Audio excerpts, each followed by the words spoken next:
The throne of the Dominion was not built for comfort.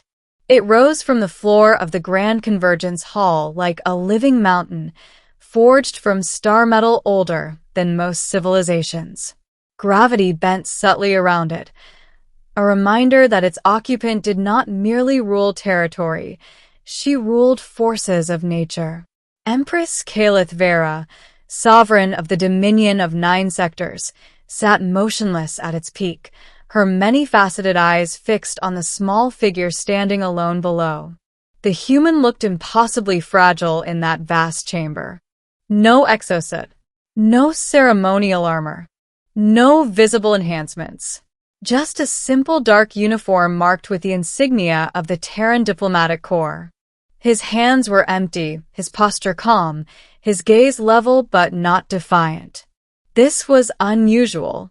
Most beings brought before Kaelith either bowed so deeply they could barely stand, or tried, foolishly, to mask their fear with arrogance.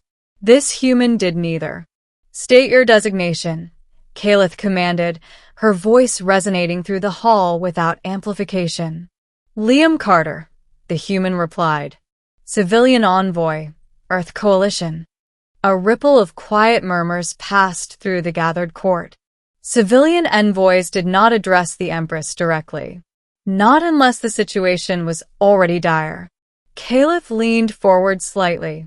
"Your species was advised not to send a representative," she said. "Your fleets are insignificant. Your influence minimal.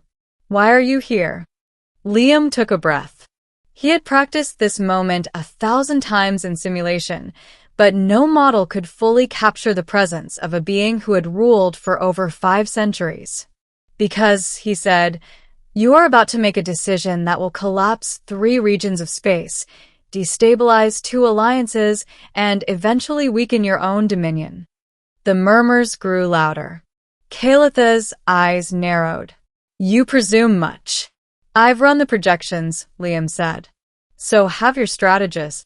They just didn't show you the long-term curves." Silence fell. Kaelith gestured, and a translucent display flared to life beside her throne.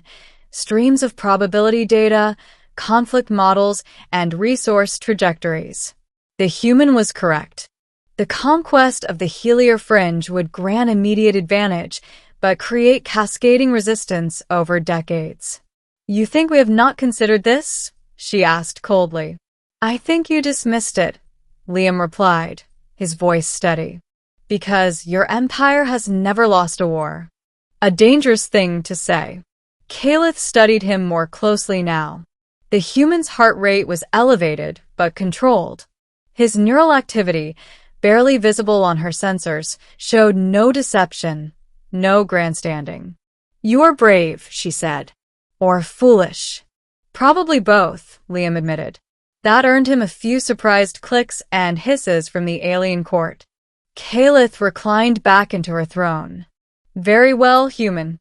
Speak." "Surprise me."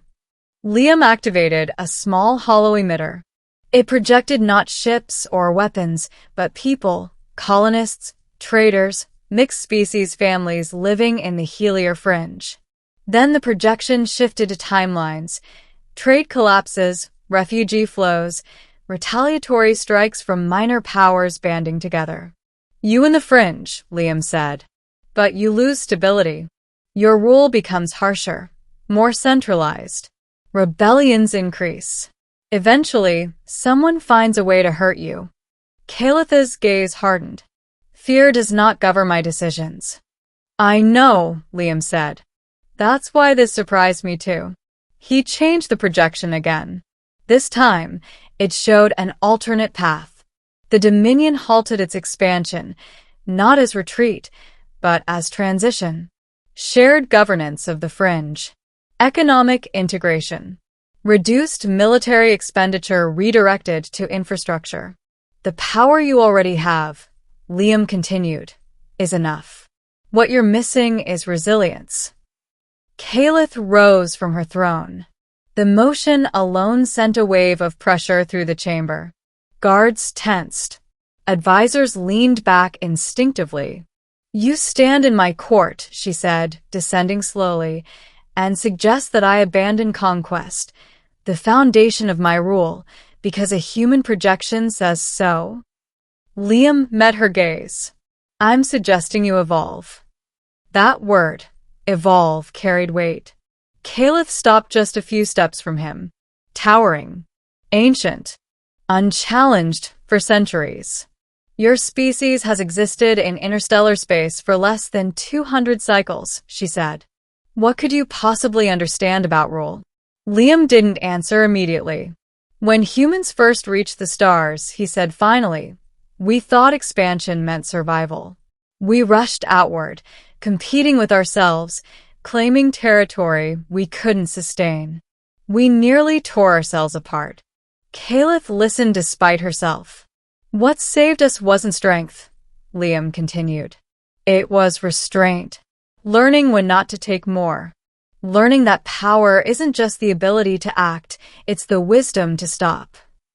The Empress searched his face, looking for manipulation. She found only conviction shaped by hard-earned experience. You assume I want a lesson, she said. No, Liam replied. I assume you want your empire to last. That struck something deeper than any threat could have. Kaelith turned away, pacing slowly. The court remained utterly silent. You know, she said, almost to herself, every species believes it sees what others do not. Most are wrong, Liam agreed. Some just get lucky. She stopped and looked back at him. And you? Liam smiled faintly. I'm hoping for the second. Hours passed. Not literally, but in the strange way time stretched in that chamber as Kaelith questioned him. She challenged every assumption, every projection. Liam answered honestly when he could, and admitted uncertainty when he couldn't. That, more than anything, unsettled her.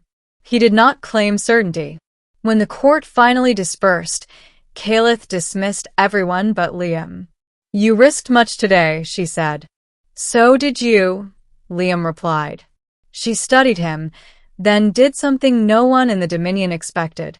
She laughed. A low, resonant sound that echoed through the hall. I have conquered star systems, Kaelith said. I have broken fleets and ended bloodlines. Yet you, human, arrived with nothing but data and humility, and forced me to reconsider centuries of doctrine. Liam exhaled, tension easing slightly. I'll take that as a positive outcome. Do not misunderstand, she said. I have not abandoned expansion, but I will delay the Helier campaign. That alone was historic. Instead, she continued, I will test your alternative. Limited integration. Shared administration. If it fails, the Dominion proceeds as planned. Liam nodded. That's all I asked. Kaelith's eyes glinted. No. What you did was more than ask. She stepped closer again. You reminded me that power unchallenged grows brittle.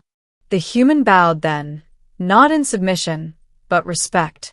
In the cycles that followed, the galaxy watched in disbelief as the Dominion paused its advance. Trade corridors opened. Mixed councils formed.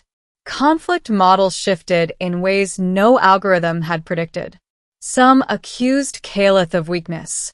They were wrong. The Dominion grew stronger, not by size, but by cohesion. Minor powers aligned willingly. Internal rebellions declined. The Empire became something new. And at the center of that shift was a human who refused command, refused titles, and returned home once his work was done. Years later, when historians asked Kaelith what had truly surprised her about that day, she answered without hesitation. It was not his intelligence, she said, nor his courage. It was that he stood before absolute power and spoke as if the future belonged to all of us. And that, she admitted, was something even the galaxy's most powerful ruler had never fully understood until a human showed her.